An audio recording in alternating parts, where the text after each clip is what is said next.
Сәлеметсіздер. Бұл сабақта біз C# тіліндегі for операторымен танысамыз. For оператор біз алдыңғы сабақта үйренген while, to while операторларына ұқсап қалады. Яғни мәлім шарт орындалғанда үздіксіз орындалып отырады. Сол шарт орындалмағанша орындалып отырады. Енді бұның ұқсамайтын жері, бұнда жалпы 3 өрнектен құралады. Біріншісі init. Бұл енді тек бір рет қана орындалады. Әрі бірінші орындалатынына суреттегендей. Ал енді condition бұл шарты. Егер осы шарт орындалса, онда астындағы міне код блок дегеніміз мына код блок орындалады. Ұлы жақшаның іші. Одан кейін бар мына increment. Мына жерде increment деп отырмыз. Осы increment өрнек орындалады. Сосын қайтадан айналып кеп мына шартқа келеді. Егер шарт орындалса, жалғасты код блок, одан кейін increment орындалады. Егер кез келген уақытта орындалмаған жағдайда осы for аяқтасады. Бұл енді for операторлы. Ал енді осының ішінде егер кез келген өрнекті жазудың қажеті жоқ болса, мысалы init, condition, increment өрнек жазудың қажеті жоқ болса, онда бос өрнек жазуға болады. Яғни нүктелі түр арқылы жаза салуға болады. Енді біз нақтылы мысалдармен көрейік. Біз алдыңғы сабақтағы үйренген білім бойынша 1-ден 10-ға дейінгі сандарды экранда көрсетейік. While арқылы көрсетеміз. Number егер 10-ға тең немесе кішкене болса, онда біз осы number'дың мәнін экранда көрсетейік. Сосын осы көрсетіп болғаннан кейін number'дың мәні 1-ден артсын десек болғаны. Яғни алдымен бір айнымалшама number'ды алдық, оған 1 деген мәнді меншіктедік. Сосын while'да егер осы шарт орындалса, онда осы код блок орындалады. Ал енді орындалып болғаннан кейін сөзсіз мына number'дың мәні үздіксіз артып отыру керек. Сонда барып осы шарт орындалып, осы жалпы while аяқтасуға мүмкіндік бар. Бұл алдыңғы сабақта айтылған. Енді біз алдыменен көрейік. Қарасаңыз 1-ден 10-ға дейін бізде көрініп отыр. Енді осы сабақта біз одан да ыңғайлы жазуға болады. Яғни for, сосын бірінші init бөлігі, сосын екінші шарты, үшіншісі осы аяқтасқаннан кейінгі атқаратын өрнек. Жалпы for 3 бөліктен құралады дегеніміз. Бірінші нүктелі түрдің алдындағы өрнек ол тек бірінші рет орындалады, әрі тек бір рет қана орындалады. Ал енді одан кейінгі екінші нүктелі түрдің алдындағы өрнек ол әр жол орындалады. Және бұл шарты, яғни осы шарт орындалса, онда осы код блок орындалады. Егер орындалмаса, жалпы for аяқтасады. Ал енді одан кейінгісі мынау increment. Бұл әр жолы орындалады. Яғни осы әр жолғы код блок орындалып болғаннан кейін барып орындалатын өрнек. Енді біз көрейік. 1-ден 10-ға дейін көре алып отырмыз. Енді бұл алдындағы жазған while'ға қарағанда біршама ықшам және де түсінуге қолайлы. Одан кейінгі бір артықшылығы, біз мына арада жазған number, оның әсер ету аумағы тек қана осының ішінде.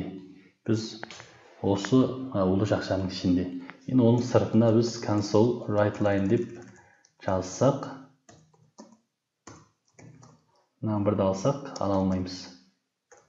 Мына жерде тіпті жоқ жазатын болсаңыз, қызарып қателік шығады. Бұл деген сөз, number'дың әсер ету аумағы тек қана осы for'дың ішінде. Яғни осы for аяқтасқаннан кейін осы number'ды ішкі жадыдағы орнын өшіреді. бұдан кейін ішкі жадтан орындалмайды. Жаңағы while бойынша жазатын болсақ, онда оның әсер ету аумағы жалпы мына сыртқы функцияның әсер ету аумағы, ол астыдағы басқа айнымалдармен бірге пайдалануға болады. Ал мынада тек қана осының ішінде қолданылады. Оның әрқайсысының өз артықшылығы бар. Егер бізге керегі тек қана осының ішінде қажет болса, онда біз осылай жазуға болады. Ал енді бұны жазбауға да болады, сыртқа жазуға да болады. Бірақ естеріңізде болсын, мына арада нүктелі тұр, яғни бос өрнек бойынша қалу керек. Бұны жазбай осылай істеуге де болады. Ал енді осыдан кейін барып біз number'ды ала аламыз. Ал егер біздің жалпы логикамызда бұл number қатыспайтын болса, астыдағы біз қайтадан көруіміздің қажеті жоқ. Тек қана осы арада біз пайдаланатын болсақ, онда осы араға жазған дұрыс. Ал енді шарты, бұл енді аяқтасу шарты. Бұны жазбасаңыз, сіздің жалпы программаңыз аяқтаспайды. Ал енді number, мұнарадағы өрнек, ол әр жолы осы for жүргеннен кейін, яғни осы болғаннан кейін істелетін өрнек.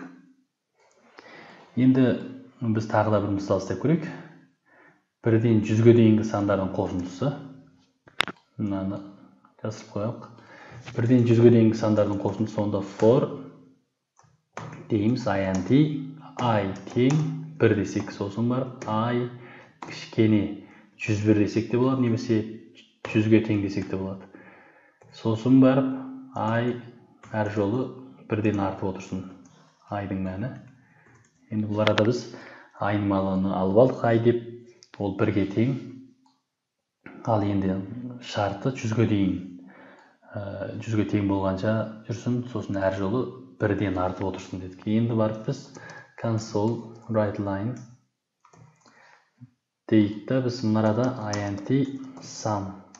Біз осылардың қосындысын сыртқы бір айнымалы шамаға алып алуымыз керек. Содан кейін әр жолы sum қосылған тең I. Енді осыдан өткеннен кейін біз 1-ден 100-ге дейінгі сандар қосындысы тең sum десек болады. Яғни біз алдыменен 1-ден 100-ге дейінгі сандарды бір айналып қосып шығамыз. Яғни бірінші жолы 1-ді қосып береміз самға, екінші жолы 2-ні қосып береміз, үшінші жолы 3-ті қосып береміз деген секілді. Ең артында осы самды көрсетсек, 1-ден 100-ге дейінгі сандардың қосындысы болады. Көрейік. 1-ден 100-ге дейінгі сандардың қосындысы 5050. Енді бұл осы for'дың істетілімінде кем болмайтын мысалдар.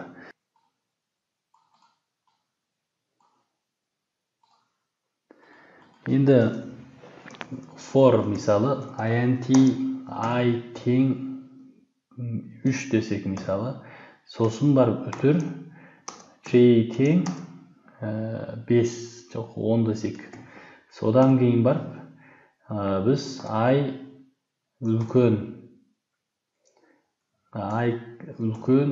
10-нан болғанда, немесе I j кішкене 2-ден болса, содан кейін барып біз мына жерде I-дың мәні 1-ден ассын, ал j-дың мәні j қосылған тең, j алынған тең 2-ден кемейсін дедік.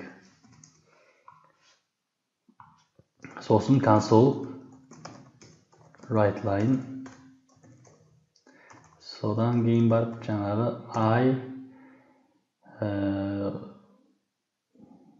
I тең қосылған I, одан кейін қосылған J тең қосылған J деген секілді. Енді бұны жазудағы мақсат, біз осылай күрделі бірнеше айнымалдарды бірге анықтауға және күрделі шарттар қоюға болады. Және де мына артында да күрделі жаңағындай күрделі өрнектер жазуға болады. Біз қарасаңыз, бұл арада бірінші ай деген мәнге, ай деген айнымалыға 3 деген мән меншіктедік. Одан кейін жиге 10 дегенді бердік. Енді егер ай 10-нан үлкен, мұның аяқтасу шарты, ай 10-нан үлкен болғанда, жи 2-ден кішкене болған кезде, осы атқарады дедік, осы өрнекке орындалады. Енді әр жолы ай 1-ден артсын, жи 2-ден кемейсін. Солай жазып шықтық. Енді мынаны қозғалтатын болсақ, ештеме шықпайды. Біз көрейік. Console write line. Окей дейік. Көрсек, бұл қазір ештеме орындалмайды. Окейден басқа ештеме жоқ. Себебі мына шарттар орындалмайды. Ай 10-нан үлкен ба? Ай қазір қарасаңыз, ай тең 3, 10-нан үлкен емес. Ал енді жи 2-ден кіші ма? Жи бастапқы мәні 10, ол 2-ден кішкене емес. Ал мыналар мүлдем орындалмайды. Енді біз бұны орындалу үшін мынаны керісіне жазсақ болады. Ай 10-нан кіші, мынан үлкен деген. Содан кейін орындалады. Көрейік. Енді қарасаңыз, бірінші ретінде айдың мәні 3-ке тең, жидің мәні 10-ға тең. Бұл кезде ай тең 3 деген шартта, жи 2-ден үлкен деген шартта орындалады. Ал екінші ретінде ай 10-нан кіші, ол шартта орындалады, жи 8-ден үлкен деген шартта орындалады. Ал енді мұнараға келген кезде ай 10-нан кіші деген шарт орындалып тұр. Ал жи тең 0, яғни мына шарт орындалмады. Бірақ біз мұнарада немесе дегенді қолданып отырмыз. Немесе деген соң біреу орындалса болған. Ал енді мұнараға келген кезде екеуі тағы да орындалып отыр. Бірақ осыдан кейін ай тең 10 болады. Бірден артқан. Ал жидің мәні -2, яғни -4 болады. Екеуі де орындалмайды. Мына екі шартта орындалмайды. Орындалмаған соң жалпы for аяқтасады. Сондықтан біз осындай күрделілер жазып есептеуге де болады. Енді бұдан сырт біз кез келген өрнекті жазбауға болады. Яғни бірінші жаңа мысалдап көрсеттік. Мына алдыңғысын жазбауға болады. Ал енді одан кейін артқысын да жазбауға болады. Егер біз бұлай жазатын болсақ, онда бұл арада console OK. Бұл ешқашан аяқтаспайтын функция болады. Мұнан тоқтап тастайық. Міне бізде үздіксіз OK деген сөзді көрсетіп отыр. Бұл деген сөз мұнарада аяқтасу шарты жоқ. Мұнарада аяқтасу шарты жазылмаған, сондықтан for үздіксіз орындалып отыр деген сөз.